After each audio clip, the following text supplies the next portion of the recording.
Hi అండి, welcome to Sandhya kitchen. ఇవాళ వచ్చేసి ఎంతో సింపుల్గా గుత్తి వంకాయ ఫ్రై అయితే చేస్తున్నానండి. ఇలాగా ట్రై చేసి చూడండి, చాలా బాగుంటుంది. ముందుగా గ్యాస్ ఆన్ చేసుకొని ఒక కడాయి అయితే పెట్టుకున్నాము. ఇందులోకి 3 స్పూన్ల దాకా పల్లీలు వేసుకోవాలి, 1 స్పూన్ దాకా ధనియాలు, 1 స్పూన్ దాకా జీలకర్ర, 1 స్పూన్ దాకా కసూరి మేతి వేసుకొని సిమ్లో పెట్టి నిదానంగా వేయించుకోవాలి. హైలో పెట్టామంటే మాడిపోతాయి కాబట్టి సిమ్లో పెట్టేసి వేయించుకోవాలి. ఇలా వేగిన తర్వాత 1 స్పూన్ దాకా నువ్వులు వేసుకొని లైట్గా వేయించుకోవాలి. నువ్వులు అన్నిటితో కలిపి వేయించామంటే మాడిపోతాయి అనేసి లాస్ట్లో వేసుకోవాలి.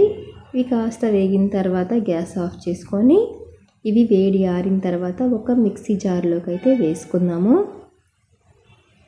మిక్సీ జార్లోకి వేసుకుందాము. ఇప్పుడు ఇందులోకి కారానికి తగ్గట్టు ఎండుమిర్చి మిక్సీ పట్టింది వేస్తున్నానండి. 1 స్పూన్ దాకా వేస్తున్నాను. ఇందులోకి కొంచెం సాల్ట్, కొంచెం పసుపు వేసుకొని మిక్సీ పట్టుకోవాలి. ఇలాగ పట్టిన తర్వాత ఇందులోకి కొంచెం నీళ్లు వేసుకొని మెత్తగా పేస్ట్ లాగా మిక్సీ పట్టుకోవాలి. ఇదిగోనండి, ఈ విధంగా మిక్సీ పట్టిన తర్వాత ఒక గిన్నెలోకి అయితే తీసుకుందాము. ఇప్పుడు ఒక 1/2 కేజీ గుత్తి వంకాయలు తీసుకొని నీట్గా కడిగేసుకోవాలి. కడిగేసుకున్న తర్వాత ఇందులోకి ఈ తొడిమెలు ఉంటాయి కదా, కొంచెం కట్ చేసుకున్నామంటే మనం కలిపేటప్పుడు ఇబ్బంది లేకుండా ఉంటుందండి. ఇలాగ కట్ చేసుకొని ఈ గుత్తి వంకాయ ఇలాగ కట్ చేసుకోవాలి. ఈ విధంగా కట్ చేసుకుని అన్ని పక్కన పెట్టేసుకున్న తర్వాత ఒక్కొక్క గుత్తి వంకాయ తీసుకొని ఈ విధంగా మసాలా అనేది పట్టించాలి. ఇలా అన్నిటికీ మసాలా పట్టించేసి ఒక ప్లేట్లో అయితే పెట్టేసుకున్నాము.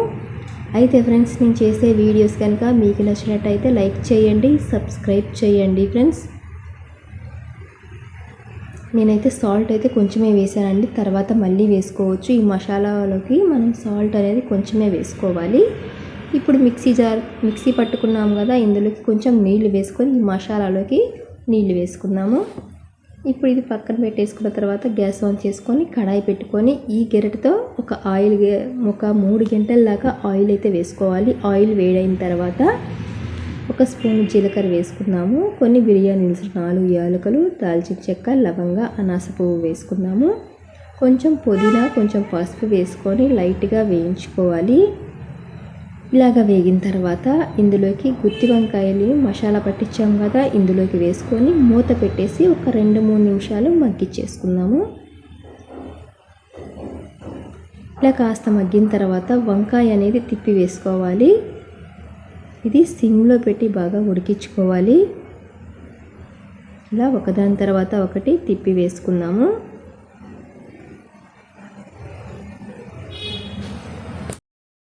ఇప్పుడు మసాలా ఉంది కదా, ఈ మసాలా నీళ్ళు ఇందులోకి వేసుకున్నాము. ఇంకొంచెం నీళ్లు వేసుకొని ఒకసారి కలుపుకొని ఇప్పుడు సాల్ట్ అయితే వేసుకోవాలండి. ఇందాక కొంచెం సాల్ట్ వేసాం కదా, ఇంకొంచెం సాల్ట్ వేసుకొని ఇదంతా ఒకసారి అయితే కలిపేసుకుందాము. ఇది సిమ్లో పెట్టేసుకొని కనీసం ఒక 15 నిమిషాల దాకా బాగా ఉడికించుకోవాలి. మధ్యలో కలుపుకుంటూ ఉండాలి. మనకి వంకాయ బాగా స్మూత్గా ఉడికే విధంగా ఉండాలండి. సిమ్లో పెట్టి ఉడికించుకున్నామంటే బాగా ఉడుకుతుంది. చూసారు కదా, పులుసు అంతా ఇనికిపోయి మసాలా గ్రేవీగా చాలా బాగుంటుంది. వంకాయ కూడా మెత్తగా ఉడికిపోతుంది. ఇలాగైతే ట్రై చేసి చూడండి. చూసారు కదా, వంకాయ ఫ్రై అయితే రెడీ అయిపోయినట్టే. ఇప్పుడు గ్యాస్ ఆఫ్ చేసుకొని ఒక గిన్నెలోకి అయితే తీసుకున్నాము. అంతేనండి, చూసారు కదా. ఈ వీడియో కనుక మీకు నచ్చినట్టయితే లైక్ చేయండి, షేర్ చేయండి, కామెంట్ చేయండి, సబ్స్క్రైబ్ చేయటం మాత్రం మర్చిపోకండి.